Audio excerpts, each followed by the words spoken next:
Hello guys, we are back with our next lecture. In this lecture, let us go through the next question. Okay, so this question belongs to GATE CSC 2019.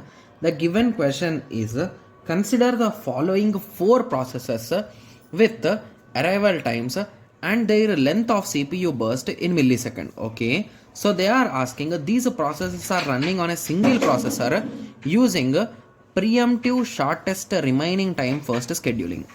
Okay, so they are asking if the average wait time. Okay, so they are saying the average wait time is 1 millisecond.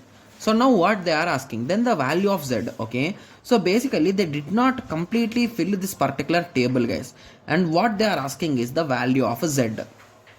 Okay, so the first thing that you should understand here is so they are saying that the average wait time is 4, guys, right? Sorry, is 1 millisecond. Okay, so if average wait time is 1 millisecond, so it is nothing but total wait time divided by 4 is equals to 1 millisecond. So the total wait time is nothing but 4 millisecond, right? Yes. So with this analysis, what we can do? So the thing is, we are talking with respect to shortest remaining time first algorithm. Okay. So let us start drawing this particular thing, guys. So let us assume the value of z is, so let us start first of all. Okay. Yes. So initially at 0, this guy is the minimum guy, right? Because he is the only one available. So from 0 to 1, P1 will execute and his CPU time will become 2.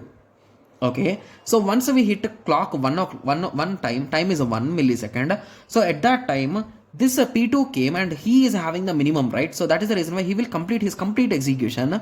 So P2, so he will complete his execution, and at 2, this guy, so at 2 no one will come, right? Yes. So once we hit 2, okay, so at 2 only this particular guy is inside, so obviously he will get the chance. So P1 will get a chance for execution, so it will become 1. Okay, so now the time is 3. So once we hit 3, these 2 people are inside now. So this guy is having 3, this guy is having 1. Who is minimum? This guy is minimum. So P1, so P1 will execute for the next 1 second. So now the time is 4. Okay, so I think from here we need to concentrate, because now 2 processes have already completed, guys. Okay, and these 2 guys are inside now. Okay, so let me draw this same diagram one more time, or two, 3 times I'll be drawing, so don't worry. P2, P1, P1, 4, 3, 2, 1, 0. Okay, P1, P2, P1, P1, 4, 3, 2, 1, 0. Okay, yes. So now the whole game depends on this z value, right? So the z value might be less than P3. So if it is less than P3, so P4 will get a chance up to z plus 4, right? Yes. Okay, and after that P3 will execute. Okay, so P3 will execute for the next 3 seconds. So it will become z plus 7. What if z value is greater than 3? So at that time P3 will execute first. Okay, after that P4 will execute up to z plus 7, right? Yes. So now you understood, right? So there is no need of this particular case also, right? Yes, only 2 cases will be enough, because one is after and one is less than and other is greater than. Okay, yes. So now most of the students are thinking, okay, so we understood till here, but what are you trying to do? Like most of you are like that, right? Yes. So let us start analyzing it now. Okay, so let me take the rough sheet, guys, so that we can write whatever we want on it, right? Yes. So just to give me a second.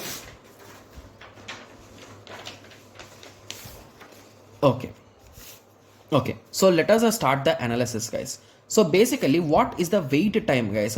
So the wait time of P1 and P2 are fixed, right?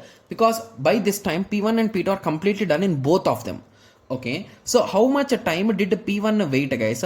So shall I use my particular tricky method, or shall we do it in the tabular method? So let us do in the tabular method only, because this is a bit of a different type of question, right? Yes. Okay, so let us start. Okay, so what is a completion time? So completion time of P3 is z plus 7, P4 is z plus 4, P1 is 4, P2 is 2. Okay, so what is the turnaround time? turnaround time is nothing but completion time minus wait time, right? Yes. So completion time is nothing but turnaround time is nothing but completion time minus arrival time, guys. So 4 minus 0 is a 4, 2 minus 1 is a 1, z plus a 7 minus a 3 is a nothing but z plus 4, z plus a 4 minus a 4 is a nothing but a z, right? Yes. Okay. So now moving on to wait time. So wait time is a nothing but turnaround time minus burst time. So 4 minus 3 is a 1, 1 minus 1 is a 0, z plus 4 minus 3 is a nothing but a z plus 1. Similarly, okay, so z minus z is 0, right? Yes. So now the value we already know, right? So what is the wait time? It is nothing but 4. So we already know that this sum is a 4. So 1 plus z plus 1 is equals to 4. So if you calculate 4 minus 2 is a z. So z is equals to 2. Got it? Yes. So I think we have directly got the value of z, guys. There is no need of this particular case also. So only with a single case we were able to solve it. Got it?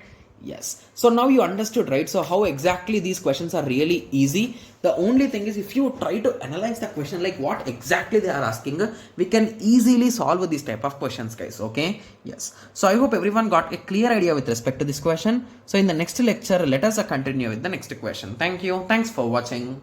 Like, share and subscribe for more awesome videos like this. Thank you.